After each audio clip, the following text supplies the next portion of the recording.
अस्तगफिरुल्लाह, 5 minute late छोड़ना पड़ेगा आज। खुद टाइम पे नहीं आना, हमें 5 मिनट लेट छोड़ें।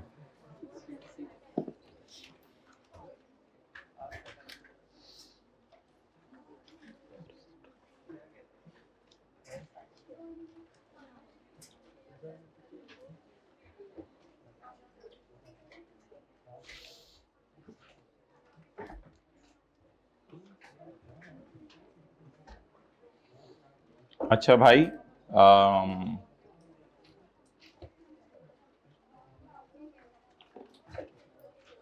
अगर आपने, हमारा मशहूर ज़माना एक ही पेज है जिसको हम गले लगा के सोते हैं, पेज 683। अगर आपने शेयर खरीदे हैं जिसे कि फाइनेंशियल एसेट कहते हैं, तो फिर चाहे FVTPL पे रखे हों या FVT, दोनों सूरतों में आपको पता है हम टी काउंट बनाते हैं। और अगर आपने शेयर खरीदे हैं, डिबेंचर खरीदे हैं आपने, तो इसको भी फाइनेंशियल एसेट कहा जाता है।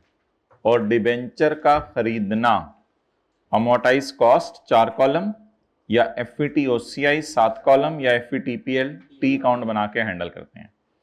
और थोड़ी सी एक बात कल ये पढ़ ली थी कि इसमें इंटरेस्ट की एंट्री थी cash debit interest income credit, और इधर एंट्री थी interest expense debit cash credit.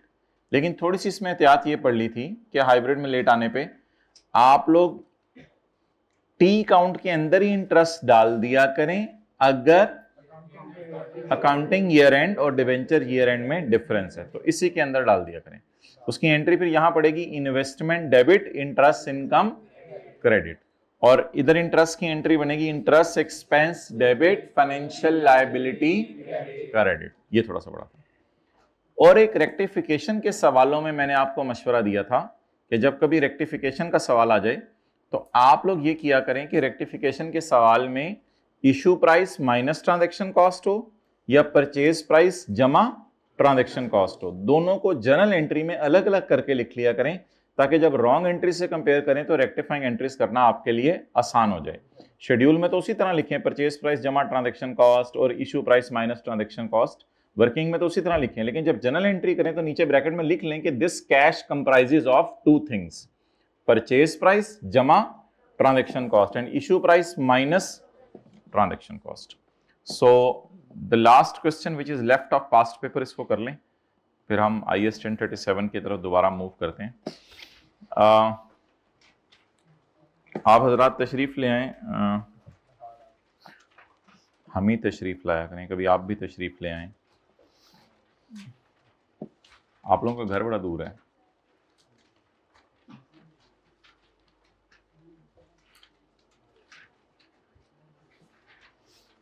Question number 5, page 740। अच्छा, अब हमारा 5 का 1 रह गया है और 7 का 1 रह गया है। ये हमने नहीं करना, ये हम IS वॉल्यूम 2 के बाद करेंगे, क्योंकि इसमें एक चीज है जो वॉल्यूम 2 वाली है। तो बस आज हमारा आखिरी पास पेपर है 5 का 2। Transaction cost incurred on bonds issued, बोलें जी। बॉन्ड्स इशूड, ओए व्हाट्सएप खुला हुआ है, अस्तगफिरुल्लाह अस्तगफिरुल्लाह अस्तगफिरुल्लाह।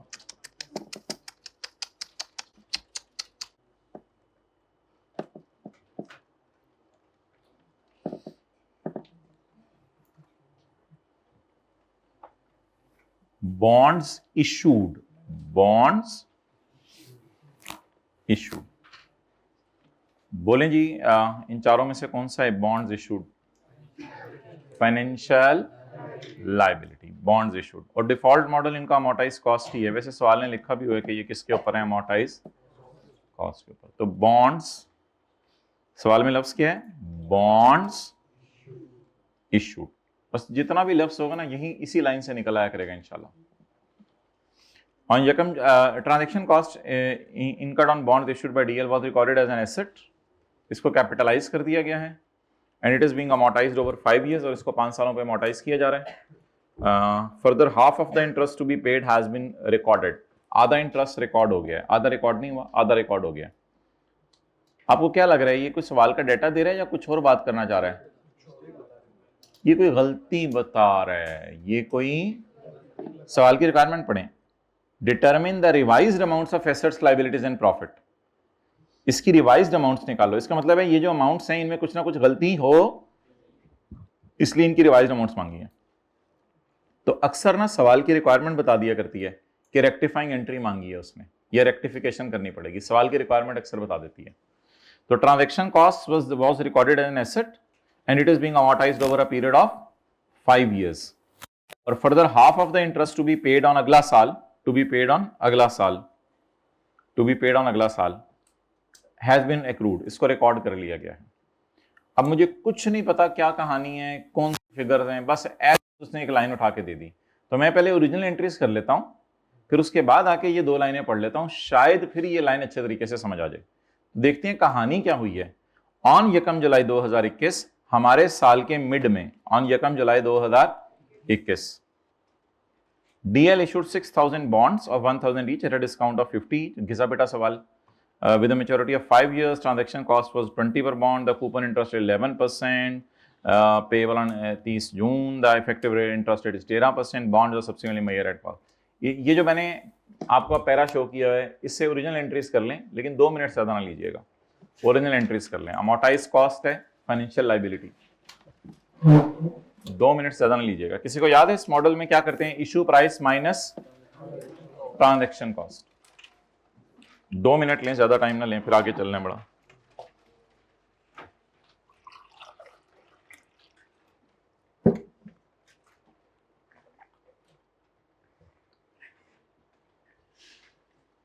जी छेती छेती करें।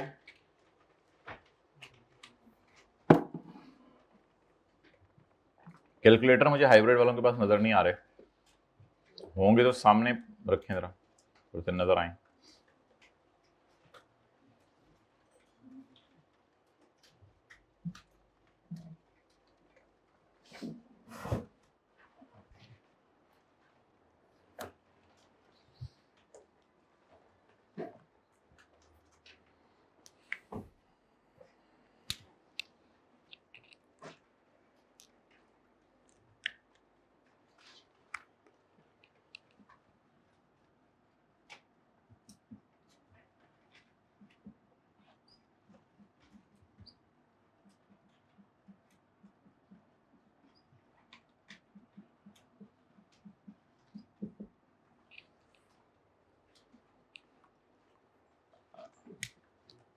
अच्छा जी, आ जाओ इधर भाई। हाइब्रिड में सेकंड रो बॉयज, भाई निकालना यार मेरे डियर, किताब निकालो, रजिस्टर निकालो। अच्छा, जो हजरात लेट आए हैं तो बस ओरिजिनल एंट्री समझ लें, फिर रॉन्ग तो इंशाल्लाह आप लोगों के सामने ही हम करेंगे। तो आसान सा सवाल है इशू डिबेंचर्स वाला। अब लेट आने वाले सिर्फ इधर देखें। ऑन 1 जुलाई 2021, हमारे साल के मिड में, we issued 6,000 bonds of 1,000 each at a discount of 50 each. तो फेस वैल्यू क्या है भाई, 6,000 बॉन्ड्स इंटू 1,000 ईच, ये फेस वैल्यू है। रुपीज इन थाउजेंड में करवा दें, 6,000। इशू प्राइस क्या है, 1,050, no 950 at a discount of, issue price is 950। What is quantity, into 950 जी 50। अच्छा मुझे ये चीज बताएं, इशू प्राइस के साथ क्या लिख दूं, स्लैश फेयर वैल्यू। थोड़ा सा आदत डालें, कभी आई क्या इशू प्राइस की जगह फेयर वैल्यू लिखते तो फंस जाने आप लोगों ने। और थ्योरी के सवालों में तो जवाब में लिखा ही फेयर वैल्यू करें, और उधर परचेज प्राइस के साथ फेयर वैल्यू। तो फेयर वैल्यू जो है या इशू प्राइस, इसके साथ लिखा जा सकता है लफ्ज। अच्छा, transaction cost per bond given है या टोटल गिवन है, पर बॉन्ड। Total bonds into 120। चलें जी, ये वाला सवाल का डेटा पूरा हो गया। Working number 2, debt effective rate कितना है, 13%, कूपन ऑन 6,000 और बैलेंस कैसे शुरू करेंगे? Issue price minus transaction cost. What is issue price? What is transaction cost? तो ये घिसा पिटा मशहूर सवाल 5580. यकम जुलाई 2021. हमारा ईयर एंड बताएं. नहीं, हमारे ईयर एंड की डेट डालने की जरूरत नहीं है. आप डेट डालें 30 जून की, क्योंकि जब डिबेंचर का ईयर एंड हो रहा है, बॉन्ड का ईयर एंड हो रहा है, तो बॉन्ड का ईयर एंड तो एक साल बाद है. 30 जून 2022. 720 660. बस ठीक है, आगे छोड़ें, काफी है इतना.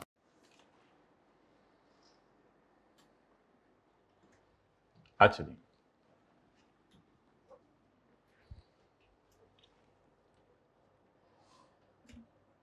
Working number 3, original entries. जी भाई, यकम जुलाई 21.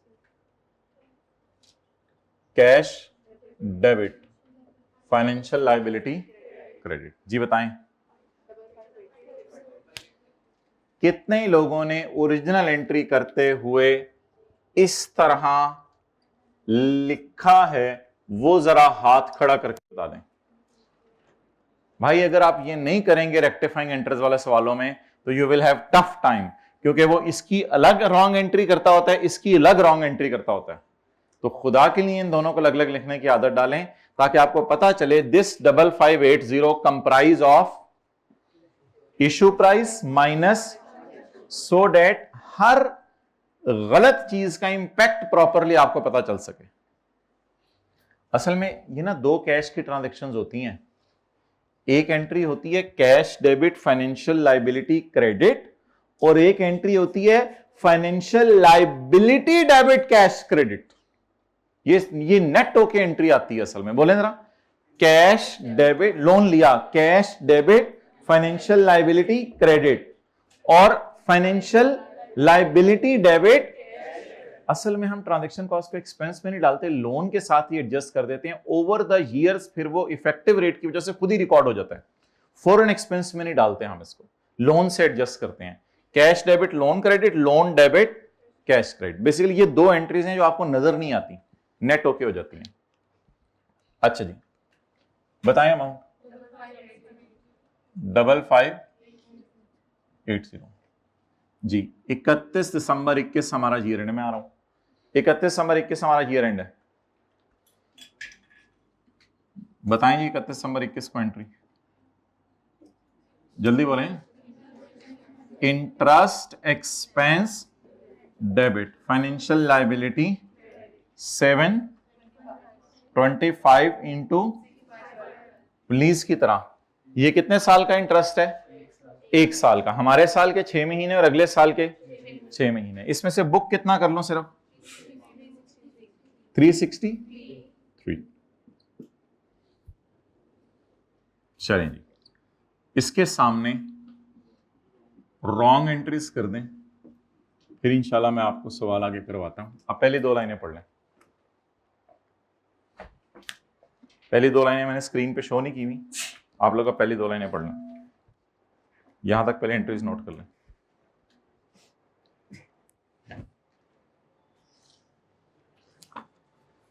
बॉल पॉइंट पकड़ो इसे.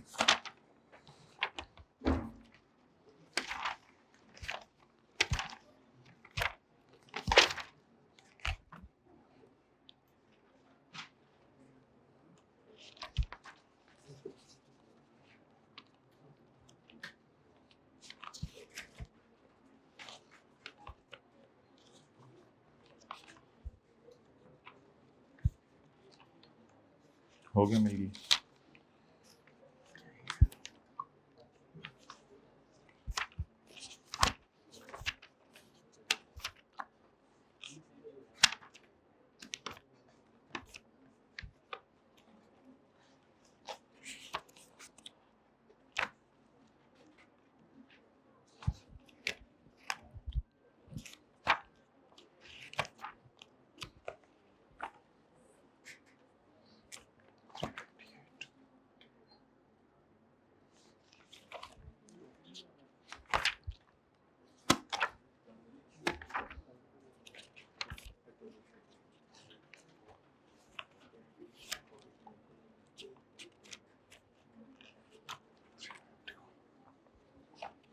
ये 2 पेजेस कॉपी करा लो बस।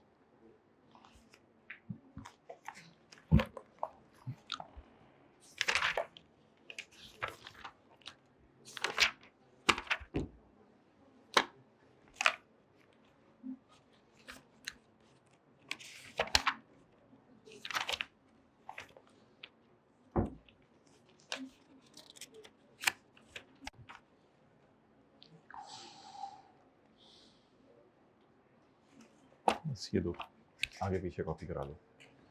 ये बॉल पेन किसकी की नहीं, ट्राई नहीं की रॉन्ग एंट्रीज ट्राई नहीं की। ये बरकत के लिए बैठे हुए आप लोग, well done well done well done well done. Wrong entry try तो करें ना लोग एटलीस्ट। अच्छा जी,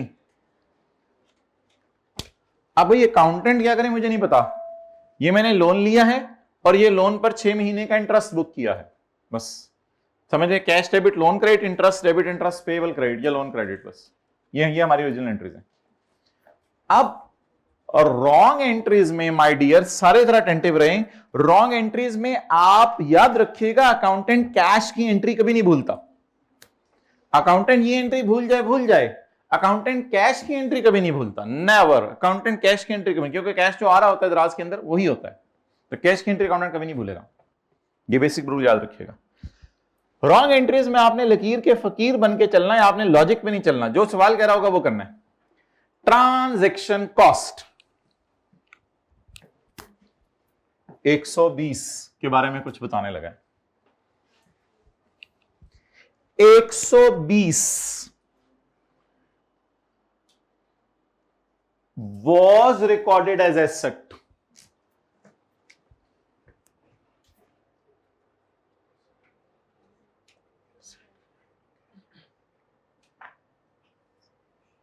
होना क्या चाहिए था मुझे नहीं पता। लकीर के फकीर बन के रॉन्ग एंट्री में चलना है, जैसे टेस्ट के अंदर सवाल आए थे। कौन सा test? Transaction cost was recorded as an asset. Transaction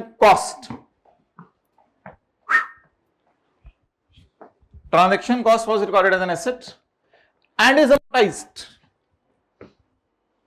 intangible type चीज बन गई। एंड इज amortized या depreciated जो भी समझ ले, over 5 years। and is amortized over 5 years। amortization expense debit and asset credit। asset का जो मर्जी नाम हो, amortization expense debit asset credit and it is being amortized over obviously 6/12 तो किया ही होगा अकाउंटेंट ने, क्योंकि 31 दिसंबर हमारा ईयर एंड है। 6/12 तो करना ही था आप लोगों ने, अगर गलती से नहीं किया 6/12 तो करना ही था। and is being amortized अल्हम्दुलिल्लाह over, आई डोंट नो कि इसका करना क्या होता है, जो उसने किया वो मैं बता रहा हूं। ट्रांजैक्शन कॉस्ट मैंने फौरन 120 पकड़ लिया। was recorded as an asset and is being amortized, amortization expense, intangibles type समझ रहे हैं, over 6 years। जी चल सब्र करें, आगे चलते हैं।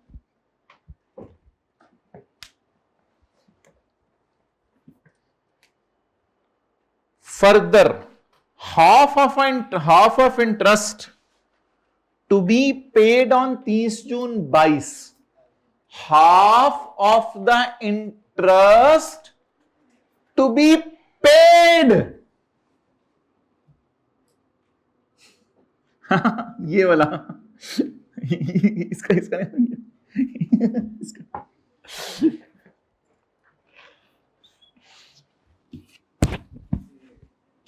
to be paid, half of the interest to be paid on 30 June to be paid was अल्हम्दुलिल्लाह recorded, accrual book हो गई है। बिजली के बिल accrual book होने का मतलब ये होता है electricity expense debit payable credit. ये मतलब होता है बिजली का बिल accrue हो गया। accruals का मतलब ये होता है कि इनके पेएबल्स की एंट्रीज हो गई हैं। और अल्लाह का शुक्र है इसमें कैश तो इन्वॉल्व है ही नहीं, कैश तो अगले साल ये पे होना है। आधा इंटरेस्ट जो पे होना था, पे जो बनता है तुम्हारा वो नहीं, वो तो अकाउंटेंट बेचारे को शायद समझ ही नहीं आई बात। जो बनता है वो नहीं, जो पे होना था लकीर के फकीर बन के दीवानावार जिस तरह वो चला रहा है, आंखें नीचे करके बस चलते रहने, ये नहीं सोचना कि होना क्या चाहिए था, इसको इतना नहीं पता था। तो half of the interest to be paid has also been recorded, ये रिकॉर्ड हो गया, ये भी रिकॉर्ड हो गया। Interest expense debit, financial liability credit. What is to be paid? What is half? 6/330। अच्छा जी, ये तो उसने सवाल वाले ने बता दिया, ये तो मैंने दीवाना वारना बस सवाल देख के लिख लिया। अब मेरा आप लोगों से एक सवाल है जो बेसिक रूल है। अच्छा, ये वाला भी उसने रिकॉर्ड किया होगा, इसका आधा भी रिकॉर्ड किया होगा। ये तो ना सोचिएगा कि इसका आधा भी इसने, जो उसको समझ आया उसने वो रिकॉर्ड किया है, उसने ये वाला तो रिकॉर्ड। अब ये ना कहिएगा कि ये 725 का 6/12 में उसने रिकॉर्ड किया होगा। ठीक है, पहली बात ये हो गई। आखिरी बात, अब एक मसला आ गया सवाल में, आपने कैश की फिगर और ली हुई है सवाल में, और सवाल में कैश की फिगर कुछ और है। सवाल कह रहा है कि 5700 आया है और 120 गया है, और आप कह रहे हैं सिर्फ 120 गया है। एक छोटी सी एंट्री वाज़े तौर पे उसने बताई नहीं, लेकिन हमारा अकाउंटिंग नॉलेज कहता है कैश की एंट्री अकाउंटेंट भूलता, तो कैश की एंट्री हमेशा करता है वो। ये बेसिक रूल के मुताबिक एक एंट्री में यहां निकालने लगा हूं, लेकिन पहले लकीर के फकीर बन के रॉन्ग एंट्रीज पढ़ लेते हैं। Transaction cost 120 was recorded as asset, होती नहीं रिकॉर्ड, वैसे कर ली इसने, was recorded as asset and is amortized over 5 years, and is amortized over amortization expense debit asset credit। Further इसके अलावा एक और एंट्री हमने की है, आधा इंटरेस्ट जो पे होना था वो भी रिकॉर्ड कर लिया।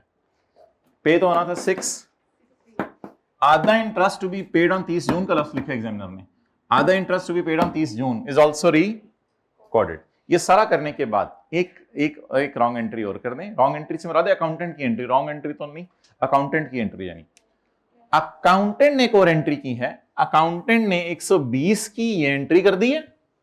जो पैसे गए, जो पैसे आए की एंट्री सवाल ने नहीं बताई, वो जरा मुझे बता दें।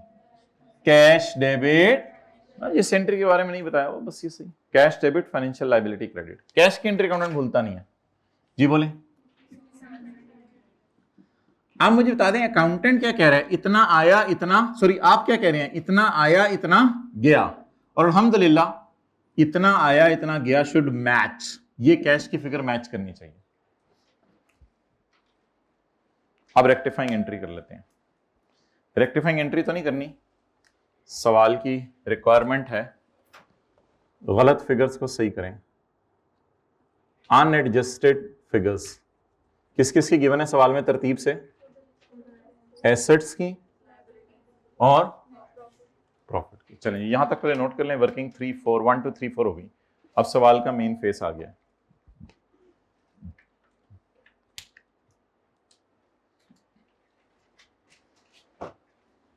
दो बातें इस सवाल में हमने सीखी। पहली बात कि जो सवाल कह रहा है वो कर दो। Transaction cost is capitalized, it is amortized, half of the interest to be paid is also recorded. जो सवाल कह रहा है वो कर दो। बाद में कैश की एंट्री टैली कराओ, आपकी और सवाल की कैश की एंट्री बराबर होनी चाहिए, वो हमने टैली करा दी बस। अब रेक्टिफाइंग एंट्री ना करें, आप लोग डायरेक्ट एसेट्स, लायबिलिटीज और प्रॉफिट्स के ऊपर इफेक्ट डालें, डायरेक्ट इनके ऊपर इफेक्ट डालें। जी इधर देखें, कैश कितने से रिकॉर्ड हुआ, 55 होना चाहिए मदर, 55, और हो भी कितने से गया। चलें आगे, इसमें तो कोई मसला ही नहीं हुआ। ठीक है, अब एफएल को पकड़ लें। FL financial liability, 5580 plus 363 59 versus 50 plus 330 6030। ठीक है, ये क्या हो गई? Financial liabilities.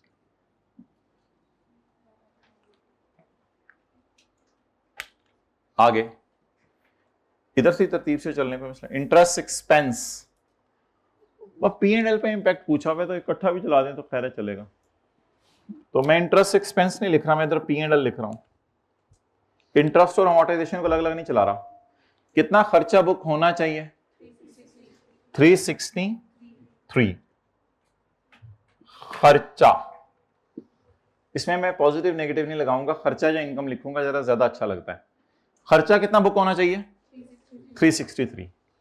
बुक कितना हो गया? 12 जमा 330, 342 का खर्चा बुक हो गया। ठीक है,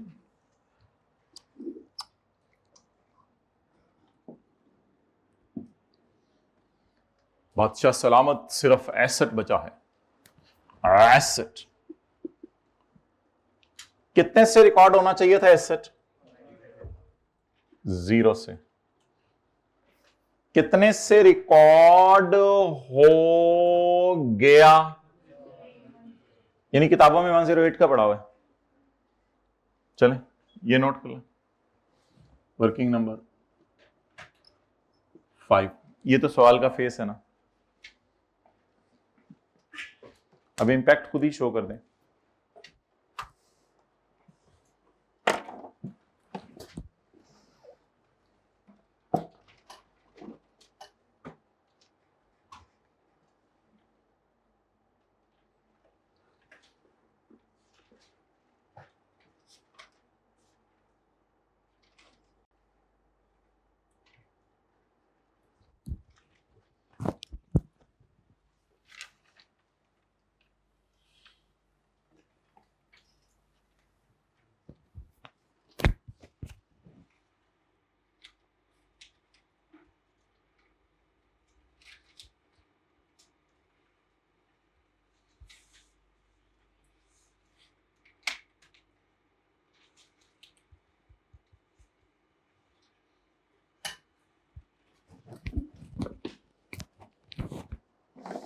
ओके अच्छा, ये मेथोडोलॉजी तो भाई बड़ी आसान है, ये तो इंट्रो वाले बच्चे को भी करा दी जाती है कि इन दोनों को कंपैरिजन करके इनमें से गोश्त निकालो जो अपने घर लेके जाना है। तो ये तो दोनों कंपैरिजन आसान है। अगर ये नहीं करना आता तो फिर आपका मसला है बड़ा। यू मस्ट एड्रेस दिस मसला कहीं जाके। अब K2 के पहाड़ पे चढ़ के ये मसला एड्रेस करें या जहां मर्जी करें। जी फाइनेंशियल लाइबिलिटीज में इंक्रीज कितने से शो कर दें? इंक्रीज 87। और खर्चे डिक्रीज होगा? बताएं मुझे, मेरे तो पेपर नहीं है, मैं तो बस आप लोगों पे। डिक्रीज कितने से? 87। लाइबिलिटीज कितनी है सवाल में? 12300। Assets, profits 73। डिक्रीज होगी लाइबिलिटीज। और अच्छा, इसका एक ये तरीका भी हो सकता है कि आप इधर खाली ये लिख दें सवाल की एडजस्टमेंट नंबर 2, और ये लिख के भी चल सकते हैं सवाल की एडजस्टमेंट नंबर 2, फिर तीनों को अलग अलग नहीं शो करना पड़ेगा। एडजस्टमेंट नंबर 2 के मुताबिक लाइबिलिटीज को क्या करो? 6030 से 5943 पे ले जाओ। खर्चे बढ़ाने से प्रॉफिट, एसेट 108 से 0 पे ले जाओ।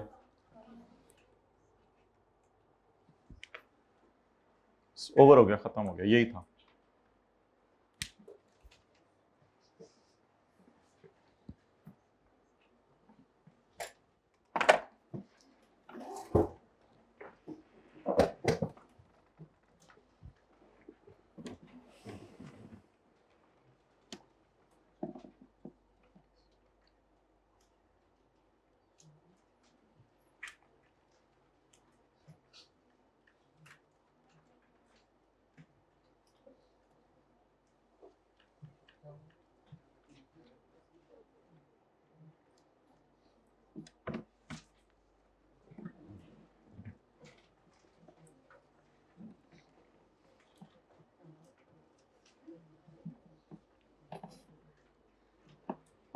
डन।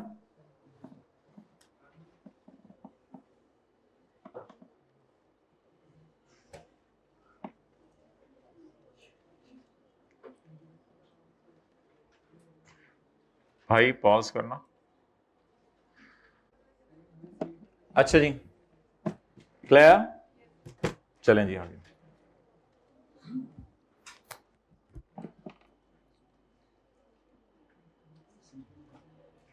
वो उठ के जा रहे हैं। ओ भाई बैठ जा, तेरी मेहरबानी है, इतना भी क्या जज्बाती होना है।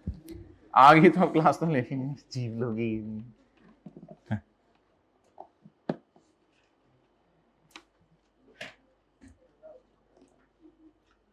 दो रूल रॉन्ग एंट्रीज के बताएं। लकीर के जो वो कह रहा है वो करो। समझ आ रहा है या नहीं आ रहा? जो वो कह रहा है वो समझ मीन्स कि ये बोंगी सी है ना, एसेट बनाना, अमोर्टाइज करना और फिर ये करना वो करना। जो वो कह रहा है वो करो। उसके बाद कैश टैली करा लो। जो कैश आपके, ऐसे कौन पूछता है आजकल, प्यार से जवाब दे दिया करें। जो कैश आपकी ओरिजिनल एंट्रीज में है वही कैश आपकी रॉन्ग एंट्री में होना चाहिए, क्योंकि अकाउंटेंट कभी भी कैश की एंट्री भूलता। और एक तीसरा हिंट बता दें जो बेसिक के क्लास के शुरू में डिस्कस किया था, जब भी ओरिजिनल एंट्री लिखने लगो तो ब्रैकेट में परचेज प्राइस जमा कॉस्ट लिख लिया करो। परचेज प्राइस जमा ट्रांजैक्शन कॉस्ट लिख लिया करो, ताकि आपको ये बात जो है वो याद रहे। डन? ओके।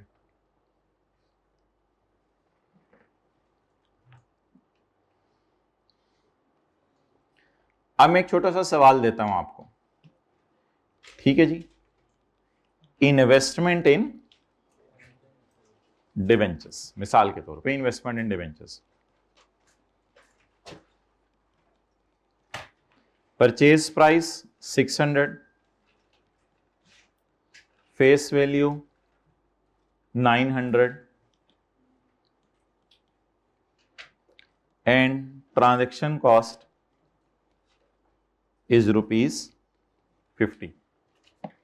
ठीक है जी। इफेक्टिव रेट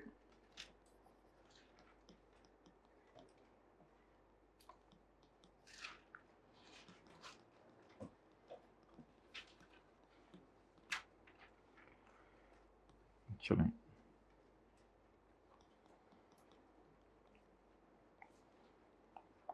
इफेक्टिव रेट 10% और coupon rate 12%।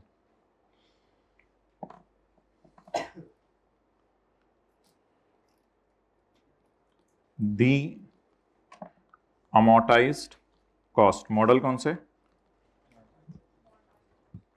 Amortised cost, the transaction cost is expensed out.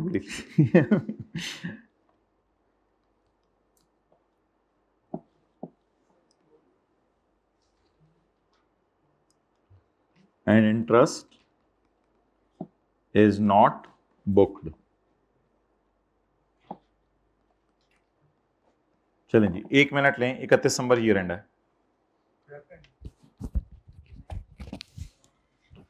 Ji. Rectifying entry कर दें। You have 2 minutes.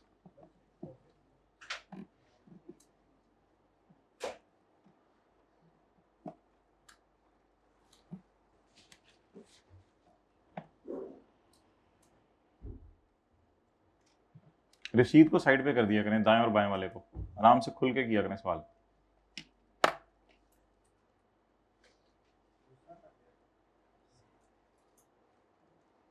ऐसे दोस्ती ना बनाओ जो गुस्सा करे।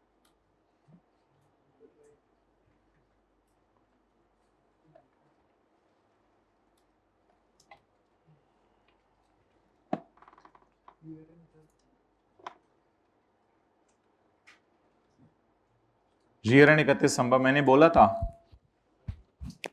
था, तुमने सुना नहीं, आपने सुना नहीं, तुम ना बोला करें।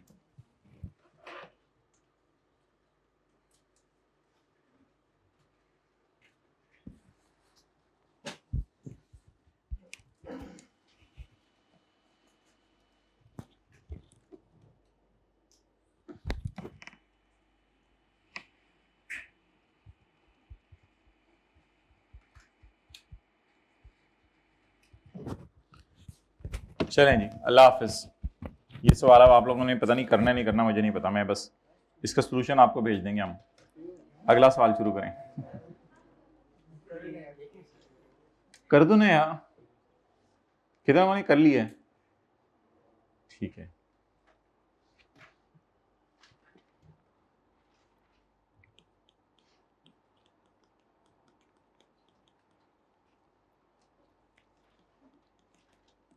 जी बोलें।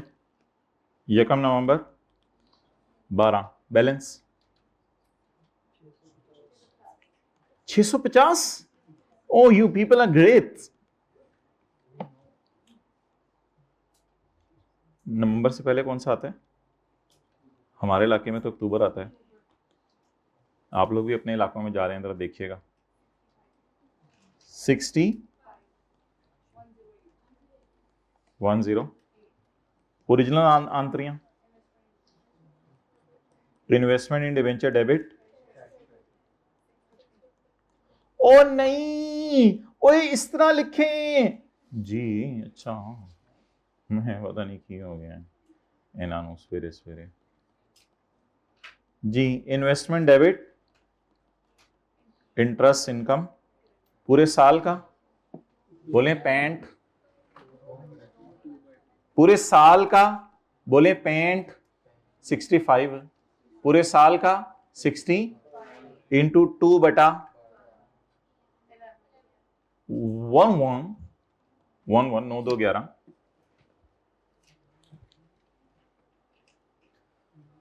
बोंगे ने बोंगी मारी। The transaction cost is expensed, ना पंगेले। The transaction cost is expensed and interest is not recorded। लेकिन एक मसला हो गया ना, बताएं। सवाल कह रहा है मुझे कैश पे किए मैंने 650 और मेरी रॉन्ग एंट्री कह रही है मैंने कैश पे किए 50। अब सवाल कह रहे हैं 650, मेरी एंट्री कह रही है 50, फर्क कितना? 600 की एंट्री फिर अकाउंटेंट ने की होगी ना, बोलें 600 की एंट्री क्या की होगी? इन्वेस्टमेंट डेबिट कितने से?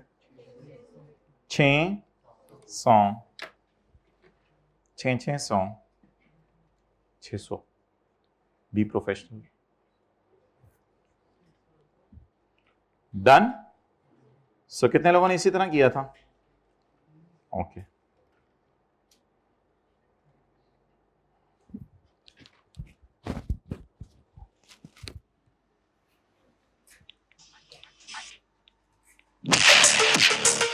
ओ, ये तो बकरे की वॉइस हमने बोली थी।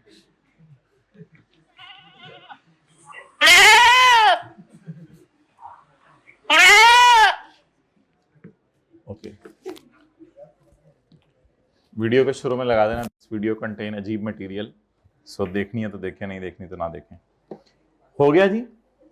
अब एंट्रीज बताएं। रेक्टिफाइंग, एक्सपेंस क्रेडिट और इन्वेस्टमेंट डेबिट, ये 50 रुपए से हो जाएगी एंट्री। और आखिरी एंट्री हो जाएगी इन्वेस्टमेंट डेबिट इंटरेस्ट इनकम 11 रुपए से क्रेडिट। डन। कितने लोग इसी नतीजे पे पहुंचे थे रॉन्ग एंट्रीज में? चलें माशाल्लाह। अगर आप लोग सही नतीजे पे पहुंचे थे तो साथ वाले से शाबाश ले लें।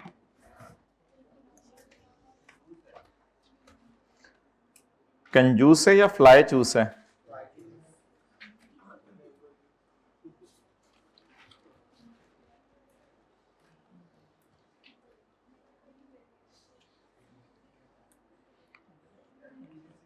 चलें जी आगे।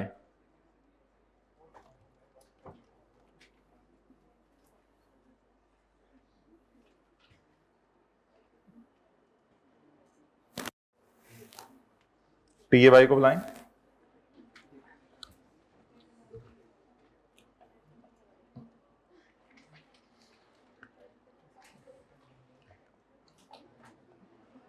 अच्छा भाई, चिट्टे बोर्ड से मिटा दो भाई, चिट्टा बोर्ड मिटा दो।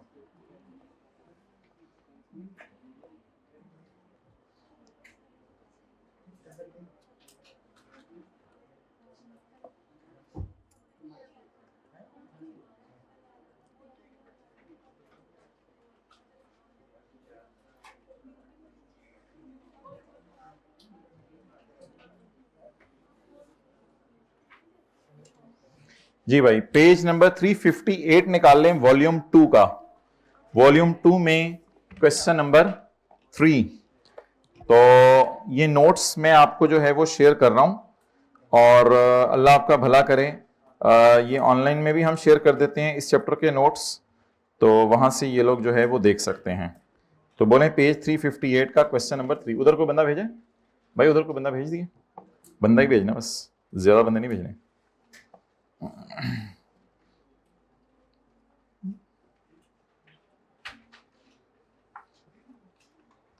पॉज करें,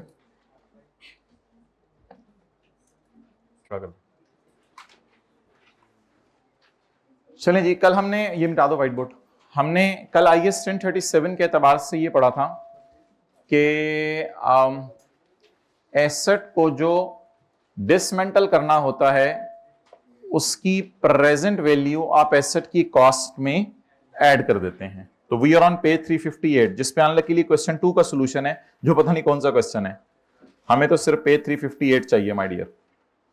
अच्छा जी, a company has installed an oil extraction plant. एक कंपनी ने ऑयल एक्सट्रैक्शन प्लांट इंस्टॉल किया है। Other relevant information is as under. आसान सा सवाल है आज। It is purchased and installed on यकम जनवरी 13। ये कब खरीदा गया है? यकम जनवरी 13 को। When the prevailing market based discount rate was 10%। अल्हम्दुलिल्लाह सॉल्यूशन आप लोगों के पास नहीं है, सॉल्यूशन इसमें नीचे भी नहीं दिया हुआ है, वो आप PDF के नोट्स में दिया होगा। अच्छा, तो it is purchased and installed on यकम जनवरी 13। बस क्वेश्चन देखें आप। When the prevailing market rate was 10%, initial cost of plant was 230। Plant कितने का था? 230 का। It is estimated that site restoration cost would be 140 million. आप बताएं 230 प्लस 140 या 230 में 140 की पीवी डालेंगे? 230 में 140 की पीवी डालेंगे। बाहर आ जाए, बीवी के अलावा भी जिंदगी है।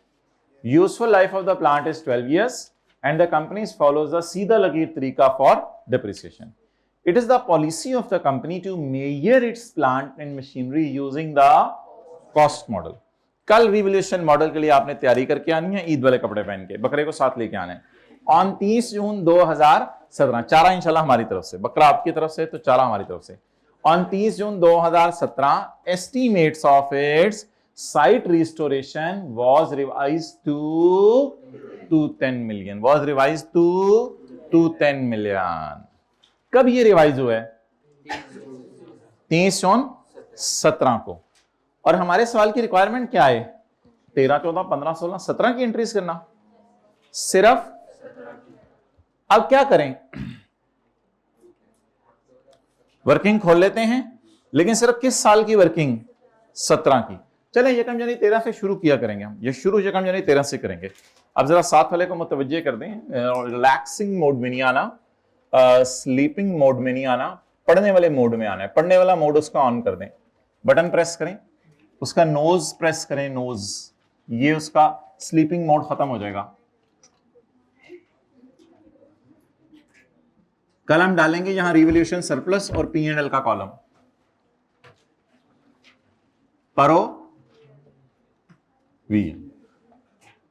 परोविजन के आगे जगह छोड़ दी। ओके, डेट ऑफ परचेज बताएं। 13। कॉस्ट, प्लानट खरीदा कितने का? प्लानट 230। अच्छा, मुझे ये बताएं कि आप लोगों ने 12 साल बाद कितने में मेंटल करना है इसको?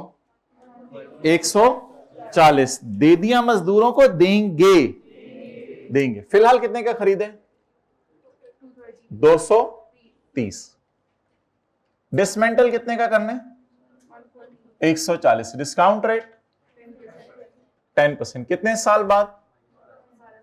12 साल। क्या एसेट की कॉस्ट में फ्यूचर वैल्यू डाली जाती है या पीवी डाली जाती है? पीवी डाली जाती है। कल वाले सवाल को दोबारा किया था घर जाके?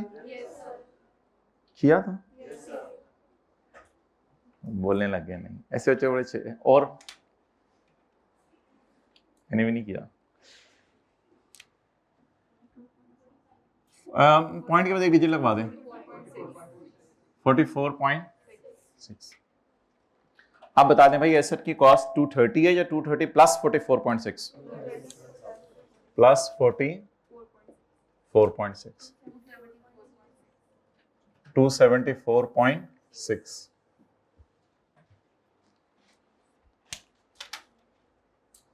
अब आगे अगर हम इस तरह करें कि तो फिर बहुत टाइम लग जाएगा ना, 31/12/13 की डेप्रिसिएशन, फिर 31/12/13 की कैरिंग अमाउंट, फिर 31/12/14 की डेप्रिसिएशन, फिर 31/12/14 की कैरिंग अमाउंट, फिर 31/12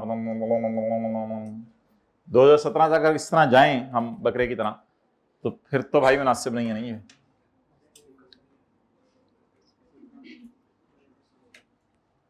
क्योंकि हमसे एंट्री से 2017 की मांगी है। अब कोई हल बताएं, कहां पे आके खड़े हो जाऊं मैं, कहां पे आके खड़े हो जाऊं? नहीं 30/17 पे अगर आप आके खड़े होंगे तो फिर तो वो 2017 के 6 महीने की एंट्रीज मिस हो जाएंगी। तो मेरे ख्याल से 31/12/16 पे जम मारे, तो 31/12/16 की क्या निकालें कैरिंग अमाउंट, कितने सालों के डिप्शन माइनस करके? पूरा 13, पूरा 14, पूरा 15, पूरा 16, 4 साल की अकाउमुलेटिव डिप्शन नहीं डिस्पोजल निकालते थे उस तरीके से। कब से कब तक? 1 जनवरी 13 से 31 दिसंबर 16। Accumulated depreciation done. अच्छा कल वाली एंट्री जरा रिवाइज करा दें, बोलें। Asset debit 274.6, cash credit 230, provision credit 44 और इसको अनवाइंड करके लेके जाना है हर साल 140। अच्छा जी, अगर मैं 274.6 को डिवाइड करूंगा 12 से तो ये कितने साल की डिप्शन आएगी? 1 साल की। मुझे कितने सालों की चाहिए? 4 सालों।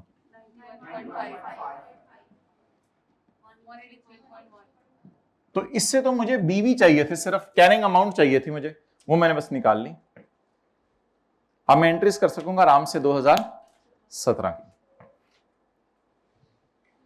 जी माय डियर,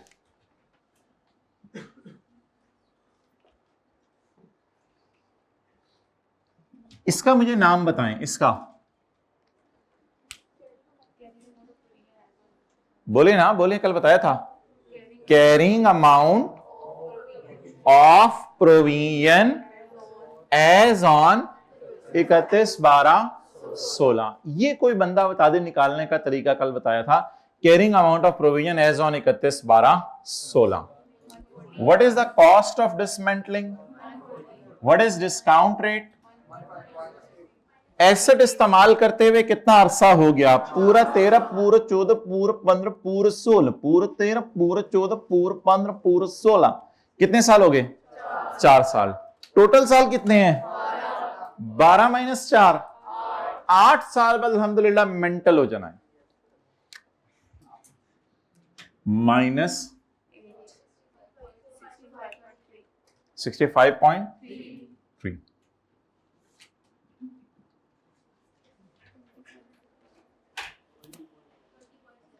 इसका मैंने ये 4 डालना है, ये जो फिगर आप मुझे निकलवा के दे रही हैं, इसका मैंने ये 4 डालना है। मेरे घर अल्हम्दुलिल्लाह पड़ा हुआ है भी 4, इसके 4 नहीं, मैं इसका क्या डाल के, इसका क्या फायदा होगा? ये क्या चीज है? ये क्या चीज है? ये 4 years का इंटरेस्ट है। इसको 4 से डिवाइड करें तो ये 1 साल का भी नहीं बनेगा। ये पता नहीं क्या चीज है। ये 4 साल का इंटरेस्ट है। कितना वैसे आप लोग कह रहे हैं? 20 पॉइंट। इसका कोई फायदा नहीं, ये 4 साल का इंटरेस्ट है। 4 साल का इंटरेस्ट, क्या फायदा निकालने का? हाँ, डेप्रिसिएशन वैसे मैं कह सकता हूं इसको मैं 4 से डिवाइड करूंगा तो ये 1 साल की डिप्शन है, लेकिन इंटरेस्ट तो टाइम बेस पे आगे बढ़ता है, कंपाउंड होता रहता है, तो वो अजीब सी फिगर निकलेगी। 4 साल का इंटरेस्ट मुझे निकाल के क्या करना है? मुझे तो बस यहां पहुंचना था। मेरे लिए ये फिगर्स भी अब इररिलेवेंट हो गई हैं सारी। 4 साल का इंटरेस्ट किसी ने लिख ले। कितना बोल रहे थे? 20 पॉइंट। बस छोड़ें इसको, क्या करना। मुझे तो कैरिंग अमाउंट चाहिए थी हमारे साल के शुरू की। हाँ, ये हमारे साल का शुरू है, इसकी मुझे कैरिंग अमाउंट्स चाहिए थी। अब 30 जून 17 तक, 30 जून 17 तक कुछ भी नहीं हुआ था। दीवार कुछ हो जाएगा दीवार। 30 जून 17 तक कुछ भी नहीं हुआ था। 30 जून 17 तक, तो भाई 30 जून 17 तक नॉर्मल तरीके से चलें, 30 जून 17 तक नॉर्मल तरीके से चलें, डेप्रिसिएशन नॉर्मल तरीके से रिकॉर्ड करें 6 महीने, और डेट भी लिख लें, कोई मसला नहीं। अभी कौन सी एस्टीमेट चेंज हो रहा है या कुछ हो रहा है। 30 जून 17 को कुछ हुआ तो उस दिन पहुंचे तो सही ना, पहले कहीं को मसला हुआ है तो वहां पहुंच के देखते हैं ना क्या करना है, तो पहले पहुंचे तो सही 30 जून 17 तक। 30 जून 17 तक कुछ हुआ, कुछ हुआ 17 को हुआ, तक तो कुछ नहीं हुआ 17, तो 30 जून 17 को पहुंचे। depreciation / interest of 6 months। Okay, अच्छा ये आपको पता चले ना, इस टॉपिक में हम करते ऐसे हैं कि डेप्रिसिएशन निकाल के कैरिंग अमाउंट निकालते हैं, लेकिन इधर हम कैरिंग अमाउंट निकाल के इंटरेस्ट निकालते हैं। ठीक है, डेप्रिसिएशन निकाल के कैरिंग अमाउंट निकालते हैं, फिर कैरिंग अमाउंट निकाल के इंटरेस्ट निकालते हैं। हाँ, 274 पॉइंट इस तरह ना भरा करे जिंदगी में। 274.6 डिवाइडेड बाय 12 इंटू 6 बाय 12, 11.4। ये 6 महीने का इंटरेस्ट आ गया डेप्रिसिएशन। इस टॉपिक में साथ इंटरेस्ट निकालना है, लेकिन फिलहाल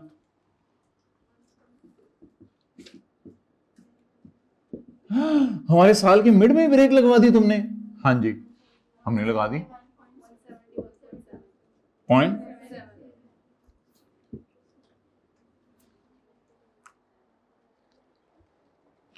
ओ नहीं, इस फिगर को भी नहीं देखना, पहले इस दिन पुरानी कैरिंग अमाउंट तो निकाले ना, ओल्ड एस्टीमेट वाली, उस फिगर को भी नहीं देखना, वरना ये होगा जो अभी हुआ था।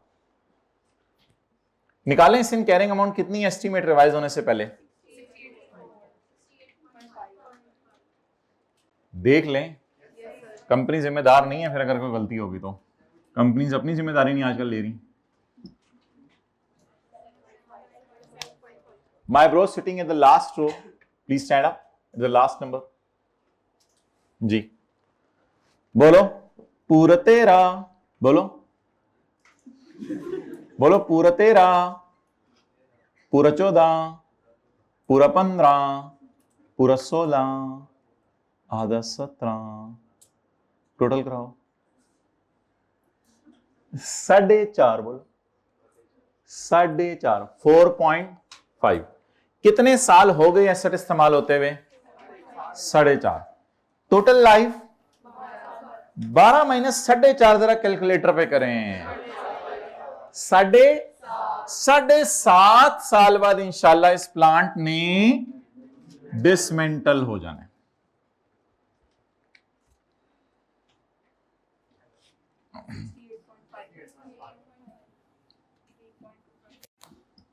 $3.2। तो जल्दी से इजी मार्क्स लें। सवाल की रिक्वायरमेंट 2017 की entries 30/17, depreciation debit, accommodation credit 11.4 विशीदे छोटे खेती लगा गए 30/17, interest expense debit, provision for dismantling जी 3.2।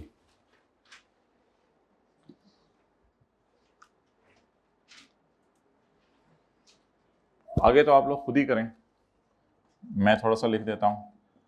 30/17 रिवाइज्ड कैरिंग अमाउंट, और आगे सारे खुद ही कर लें।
किसी ने कर ली हो सारे?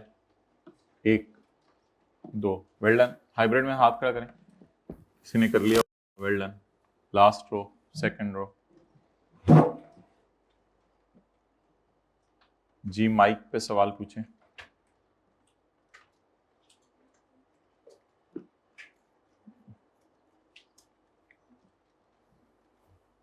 बोलना पड़ेगा ना, डिसाइड नहीं हो रहा। अच्छा जी,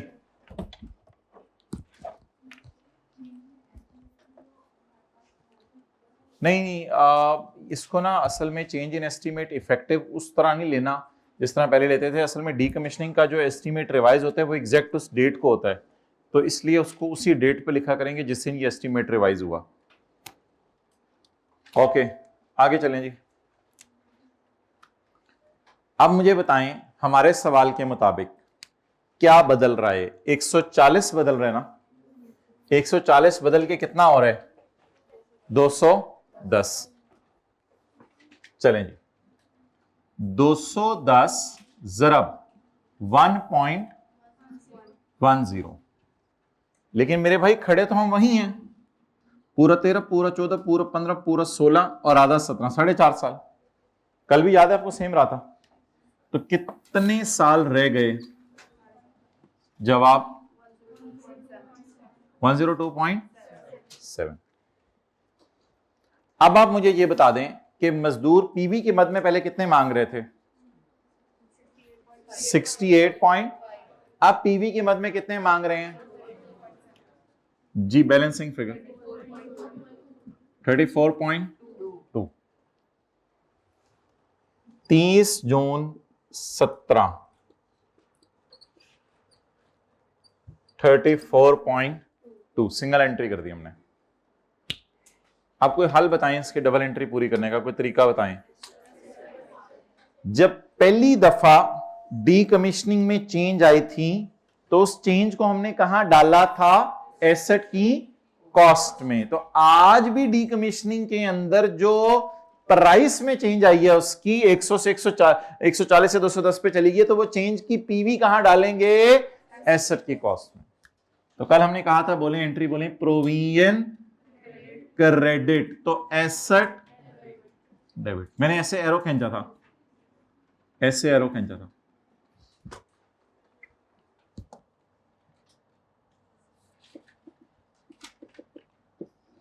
$34.2।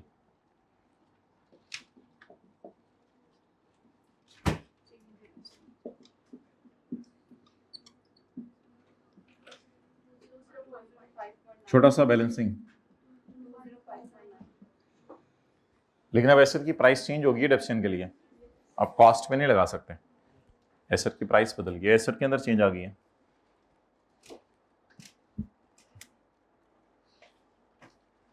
आगे बस 6 महीने की डेप्शन रह गई है, वो निकाल लेते हैं।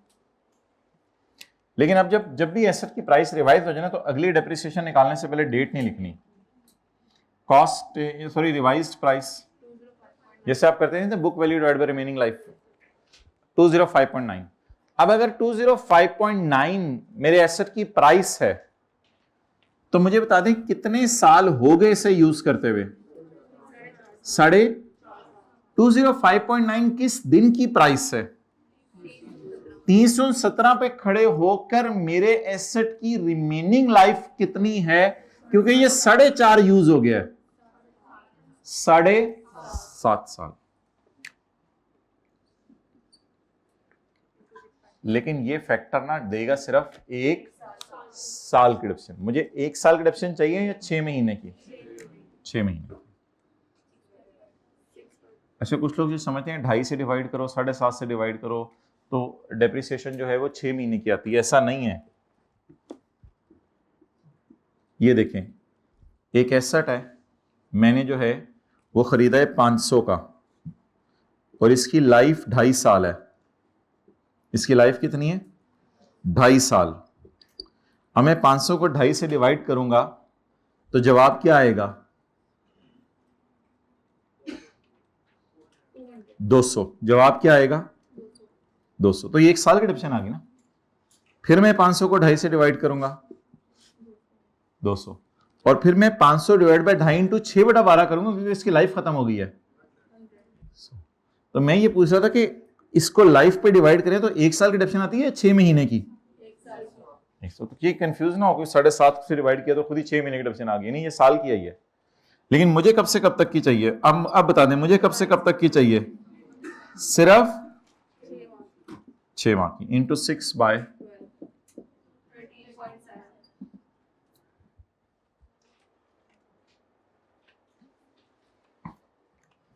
जी बोले 192.2 31/12/17 done.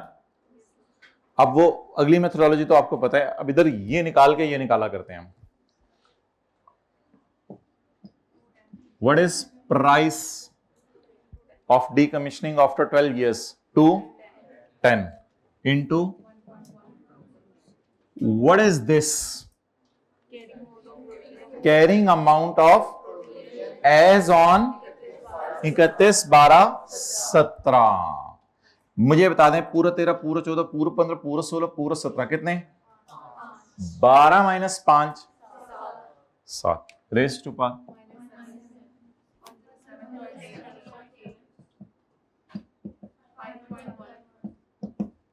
5।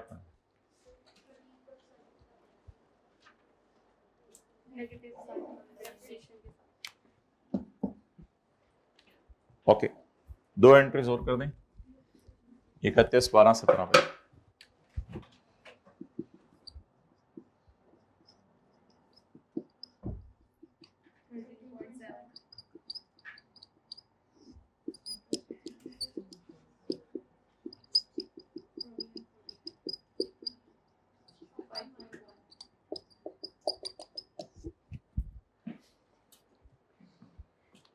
Done.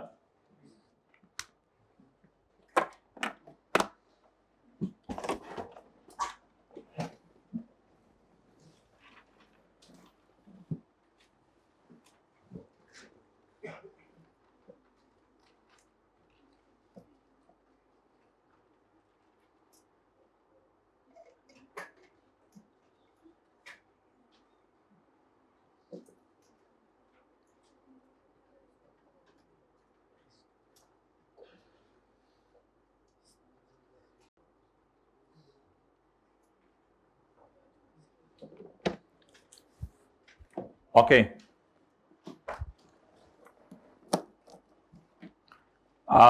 Practice makes a man if he is man. Alhamdulillah.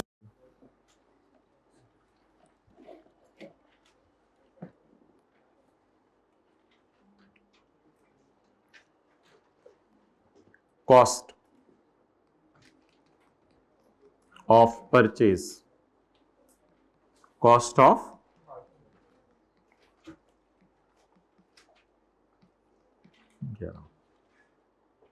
okay.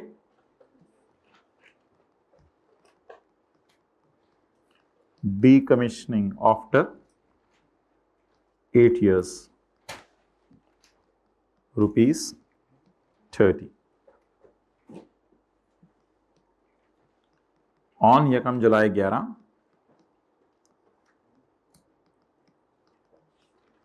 decommissioning estimate revised